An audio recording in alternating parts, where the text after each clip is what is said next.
Hola, mi amigo querido. Cómo es bueno abrir la palabra de Dios y reflexionar en sus enseñanzas. Antes del comentario de esta semana, quisiera decir que mi último libro, Más allá del dolor, es un libro que ya está a disposición de las personas en el Perú, en las librerías adventistas del Perú y también en los Estados Unidos vía internet. Este libro habla de que más allá del panorama sombrío que vemos, de las dificultades financieras, de los problemas de falta de empleo, de este coronavirus, del temor, de la zozobra que se apodera del ser humano, más allá de todo eso hay esperanza. La mano poderosa de Dios siempre está guiando la vida de sus hijos. Es un libro lleno de historias de gente que pasó por el Valle del Dolor y salió finalmente victoriosa. Bueno, vamos esta semana a hablar del poder de la oración en la conquista de almas para Cristo. Antes de pensar en buscar traer personas para Cristo, creo que tenemos que pensar en nosotros mismos, en nuestro crecimiento espiritual. El asunto es que no hay crecimiento espiritual si no aprendes a pasar tiempo a solas con Dios, conversando con Él, hablando con Él, caminando en la calle con Él, en tu corazón, conversando mientras manejas tu carro, mientras realizas otro tipo de actividades. Todo lo que haces en la vida, tú puedes dirigirlo hacia Dios y estás conversando con Él. Al fin de cuentas, queridos, nosotros podemos acercarnos de las personas con amor, conquistar la amistad de ellas, lo que quieras, darle nuestro testimonio personal, enseñarles la palabra de Dios, en fin. Pero hay algo que no podemos hacer y es transformar el corazón de las personas. La conversión es un trabajo eminentemente divino y a nosotros como seres humanos solo nos resta orar y clamar a Dios para que el Espíritu de Dios transforme la vida de esas personas. Asimismo, aunque el Espíritu trabaje, si las personas no abren el corazón, pues Jesús dice, yo estoy a la puerta de tu corazón y llamo. Si me abres, entro, pero si no me abres, ¿qué voy a hacer? Entonces, nosotros como seres humanos debemos colocarnos en las manos de Dios. Y aquí entra el papel, el trabajo maravilloso de la oración.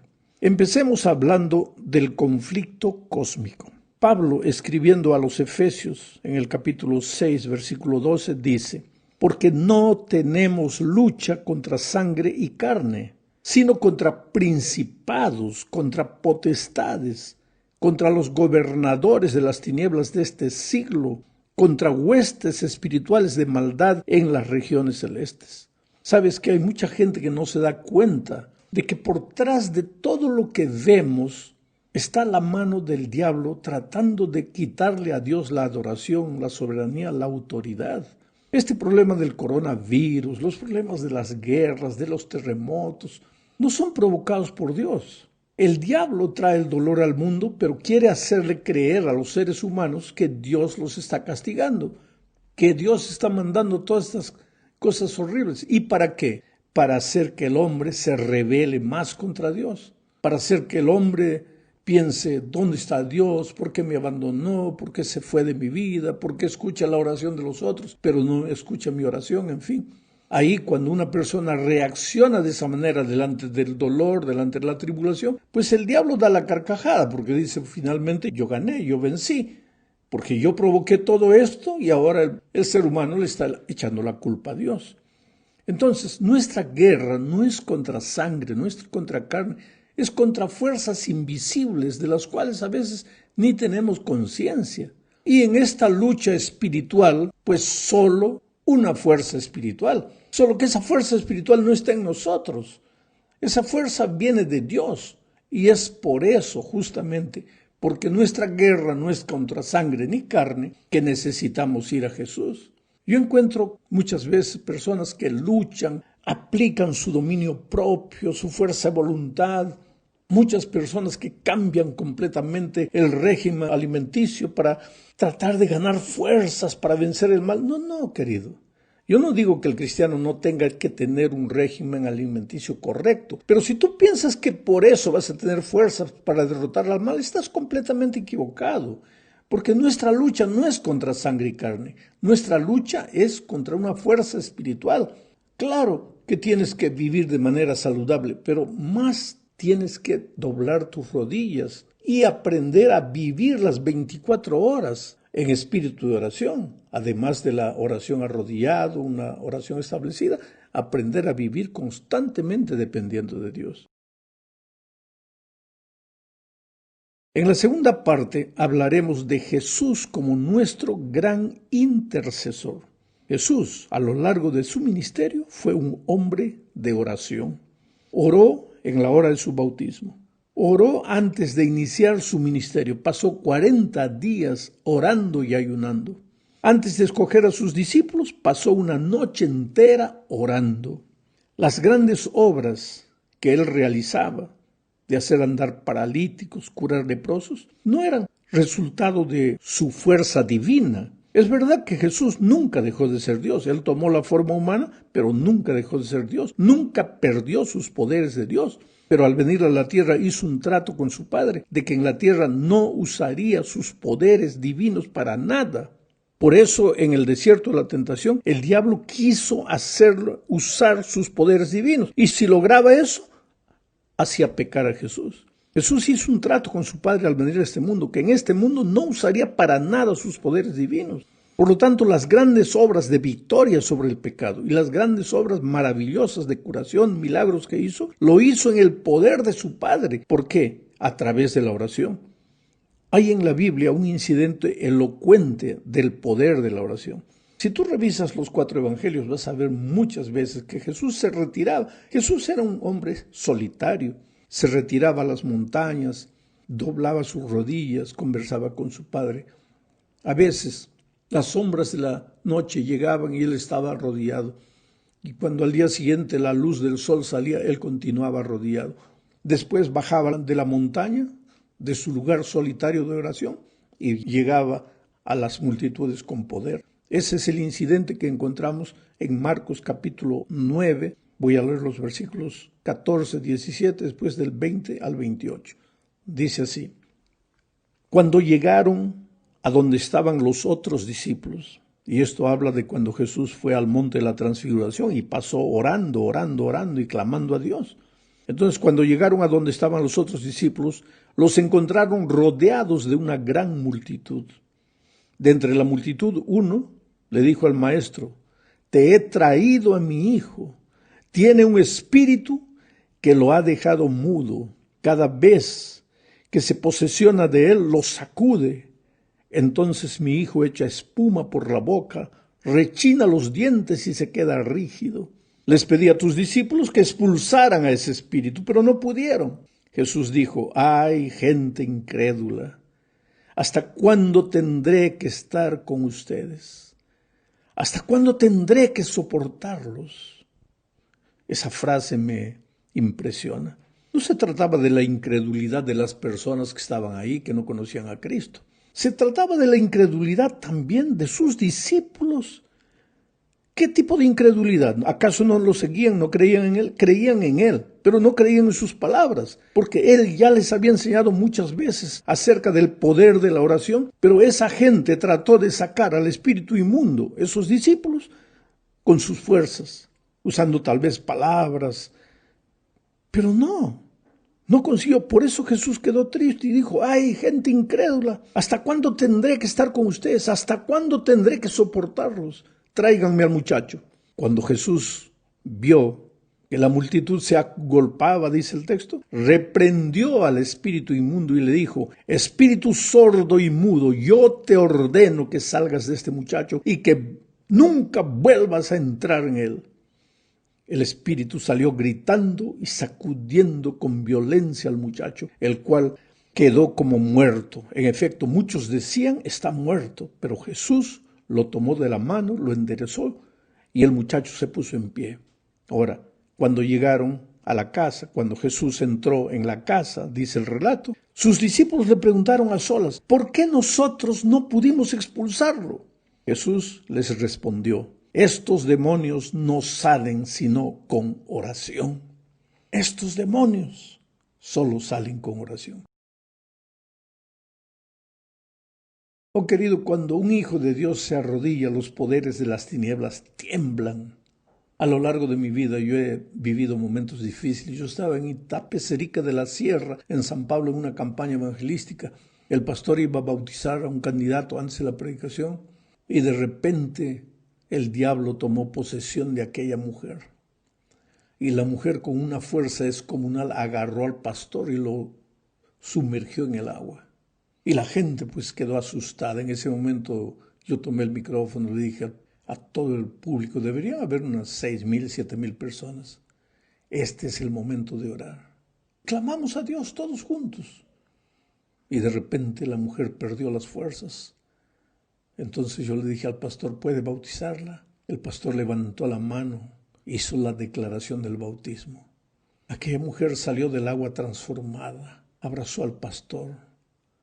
Esa mujer había sido una hechicera, lo que en Brasil le llaman una madre de santo.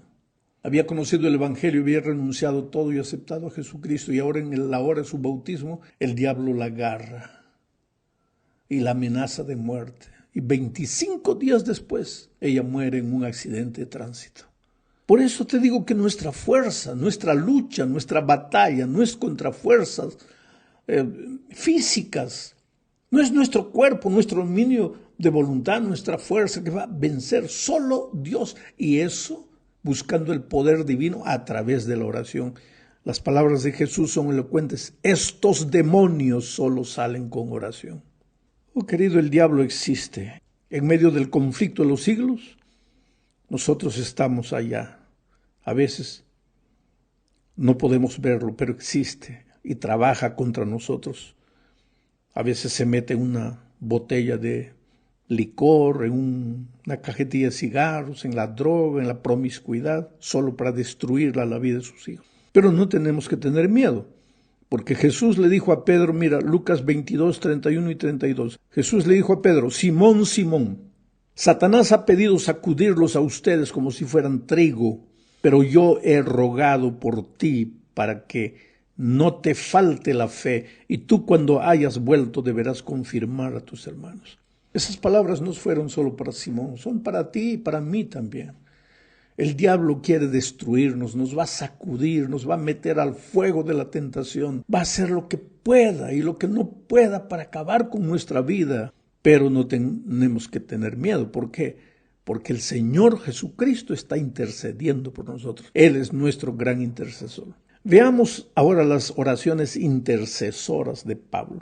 Efesios 1, 15 al 21 dice, por esta causa también yo, desde que supe de la fe de ustedes, de los efesios, en el Señor Jesús, y del amor que ustedes tienen para con todos los santos, no ceso de dar gracias por ustedes al recordarlos en mis oraciones. O sea, Pablo oraba por los efesios, pidiendo ¿qué cosa en favor de ellos? Primero, para que el Señor, para que el Dios de nuestro Padre Jesucristo, el Padre de gloria, les dé espíritu de sabiduría. Pablo oraba para que Dios les diese a los efesios espíritu de sabiduría. O sea, equilibrio, sensatez, sentido común. A veces vemos en la iglesia falta de sabiduría. Se toman decisiones completamente inmaduras o se toman posiciones inmaduras. ¿Cómo necesitamos de sabiduría? ¿Y qué más pide Pablo en su oración intercesora en favor de los efesios? Dice, pido también que Dios les dé la luz necesaria para que sepan cuál es la esperanza a la cual los han llamado. Quiere decir, que Dios ilumine su entendimiento para que no se dejen engañar, para que sepan cuál es la esperanza a la cual los ha llamado. Hoy día hay muchas corrientes engañadoras. Y los engañadores no vienen con cara de diablo, porque si no, todo el mundo escaparía, todo el mundo correría. Los engañadores vienen con cara de ángel, para engañar, para hacerte asustar, para hacerte creer. No, que los líderes están equivocados, no, que la iglesia tiene que cambiar, que la estructura tiene que cambiar, no, que esto, no, que aquello. El Espíritu de Dios es manso. Cuando alguien viene a ti tratando de engañarte, y cuando al hablar o criticar a la iglesia, a sus líderes, los ojos de esa gente parece que van a salir de las cuencas de los ojos. No creas en esas palabras. Pablo oraba intercediendo por el pueblo de Efeso y pidiendo sabiduría y para que no se deje engañar. Y continúa diciendo, ¿y cuál la supereminente grandeza de su poder para con nosotros? Pablo también quiere que los efesios reciban el poder, la grandeza del poder de Dios. No solo la teoría, sino el poder de Dios. Ese es el texto de Pablo, interesante. Voy a seguir leyendo. La cual operó en Cristo y lo resucitó de entre los muertos, el poder de Dios, y lo sentó a su derecha en los lugares celestiales, muy por encima de todo principado, autoridad, poder y señorío, y por encima de todo nombre que se nombra, no solo en este tiempo, sino también en el venidero. Ahí está, ese es tu Dios poderoso. Entonces, cuando el diablo viene, ¿por qué tienes que tener miedo? ¿Por qué tienes que temblar? ¿Por qué tienes que vivir sujetado a las riendas del enemigo, esclavo del enemigo, esclavo de tus pasiones, si tu Dios es todopoderoso y grande? Pablo también intercede por los filipenses de una manera extraordinaria, clamando a Dios para que la gracia de Dios acompañe a los filipenses, para que el espíritu misionero no los abandone, para que el poder de Dios caiga sobre ellos. Bueno, en la cuarta parte hablaremos ahora de los poderes invisibles de la oración. El conflicto de los siglos a veces, querido, es invisible a nuestros ojos. Hay muchas cosas que nosotros vemos y percibimos, pero hay otras que escapan a nuestro entendimiento. Por ejemplo, Daniel estaba preocupado con el cumplimiento de la profecía que había recibido. Él mismo no lo entendía y clamó por la ayuda divina y oró, pero la respuesta no llegaba hasta que finalmente el ángel del Señor apareció. Y mira lo que le dijo en Daniel 10, 12 al 14. Entonces aquel hombre, el ángel, me dijo, no tengas miedo, Daniel, porque tus palabras fueron oídas desde el primer día en que dispusiste tu corazón a entender y a humillarte en la presencia de tu Dios. Ahora, yo pregunto, paro de leer el texto aquí. Si Dios oyó su palabra desde el primer día que él clamó, ¿por qué demoró en llegar el ángel? Aquí viene la respuesta. Seguimos leyendo el texto. Precisamente por causa de tus palabras he venido.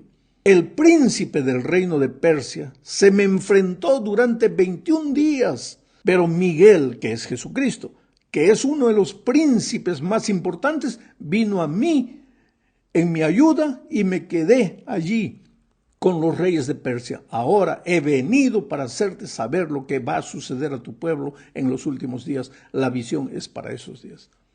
¿Qué está queriendo decir aquí? El ángel fue enviado por Dios para ayudar a Daniel, pero en el camino el diablo, el príncipe de Persia, es el diablo, lo agarró. Lo impidió de llegar a nosotros. 21 días de lucha hasta que Miguel, el propio Señor Jesucristo, vino, ayudó al ángel a destruir las fuerzas del mal y el ángel pudo llegar a Daniel. Ahora, tú no ves eso con tus ojos, la lucha terrible que hay entre los bastidores. Los ángeles del demonio con los ángeles de Cristo luchando constantemente. Cuando el diablo viene con sus ángeles a destruirte, ¿tú crees que Jesús se queda en manos cruzadas? No, envía sus ejércitos para ayudarte. Hay una lucha terrible entre ellos, solo que nuestros ojos no perciben nada de eso. Bueno, llegamos al fin de este estudio hablando del foco de la oración. Además de orar por nosotros, queridos, debemos aprender a orar por las otras personas, especialmente por los amigos y familiares que deseamos llevar a Jesús. Job 42, versículo 10, dice lo siguiente: y quitó Jehová la aflicción de Job cuando él hubo orado por sus amigos, y aumentó al doble todas las cosas que le habían sido quitadas. ¿Qué pasa? Job perdió todo, el diablo le quitó todo, le quitó hasta la salud, estaba todo sarnoso. ¿Tú crees que Job oraba? Claro que oraba. ¿Y en qué consistía su oración? Oh Señor, bendice, me ayuda, me sana, me cura, me devuélveme lo que el diablo le quitó. Job era un ser humano, como cualquier ser humano. Muchas veces hasta vaciló, no negó, no perdió la fe, pero vaciló. Suplicó a Dios y nada, no respondía. Parece que Dios no respondía. Pero entonces Job dejó de orar por él y empezó a orar por sus amigos. Y ahora viene el texto y dice, y quitó Jehová la aflicción de Job cuando él hubo orado por sus amigos. O sea, la oración intercesora tiene un poder tremendo. Mientras Job estaba pidiendo solo por él, nada sucedía. Cuando empezó a orar por los otros, sucedieron las cosas maravillosas. Oh querido, no te canses de orar, sigue orando. No ores solo por ti, ora especialmente por tantas personas que necesitan de Jesús. Yo conozco historias interesantísimas. Había una pareja que tenía un hijo. El hijo nació en la iglesia, creció, se fue, no quería saber nada de Dios, nada de la iglesia, inclusive porque los padres hablaban tanto con él acerca de la iglesia, de Jesús. Él se fue a una ciudad distante, 1000 kilómetros de los papás, para que no lo molestasen. Ahí se entregó a la borrachera, a la promiscuidad, en fin, tenía dinero, malgastaba la vida.